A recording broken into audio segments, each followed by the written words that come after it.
সেজদায় আমরা যত ছোট হই এর চেয়ে ছোট আর হওয়া যায় না। সেজদায় আমরা যতটা বিনয়ী হই একটা মানুষ এর চেয়ে বিনয়ী আর হতে পারে না। এই তো নামাজ শুরু করলাম, আল্লাহু আকবার, এরপর রুকুতে জাস্ট বো ডাউন আর হেড, মাথা একটু ঝুঁকালাম, আর সেজদায় একেবারে মাথাটারে মাটিতে মিলিয়ে দিলাম।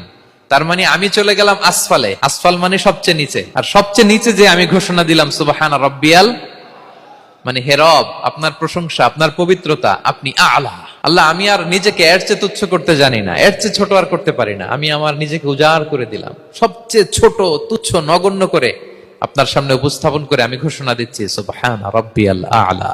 পবিত্রতা সেই রবের যিনি আলা, সর্বোচ্চে। সুবহানাল্লাহ পড়ে। তাহলে সিগনিফিকেন্সটা বুঝতে পারছেন কেন বিষ্ণু ইসলাম ইসলাম এটা পড়তেন সুবহানা রাব্বিয়াল আলা? কারণ আমি থাকি সবচেয়ে আসফালে, নিচে, আর তখন আমি ঘোষণা দেই glory be to Allah the most high, the most high, the most high আলা। আল্লাহ, আমি একেবারে নিচে, কিন্তু তুমি হচ্ছে আলা। মজার ব্যাপার হচ্ছে সেজদায় আপনি যত নিচেই থাকেন না কেন, মাথা নাক নিচে করে ফিসফিস করে যাই বলেন না কেন, এটা মুহূর্তে আল্লাহর আরশে চলে যায়। আপনি নিচু হবেন কিন্তু কথা চলে যাবে আল্লাহর আরশে। এজন্য বিষ্ণু ইসলাম বলতেন মান তাওয়াদা তারাফা, যে নিচু হয় আল্লাহ তারে টেনে উপরে উঠায়। আপনি সেজদা দেওয়া মানে কি? নিচু হওয়া, ছোট হওয়া। তো বিষ্ণু ইসলাম বলেছেন বেশি বেশি সেজদা দাও, তাহলে আপনার মর্যাদা সম্মান বাড়াই দিবে কে?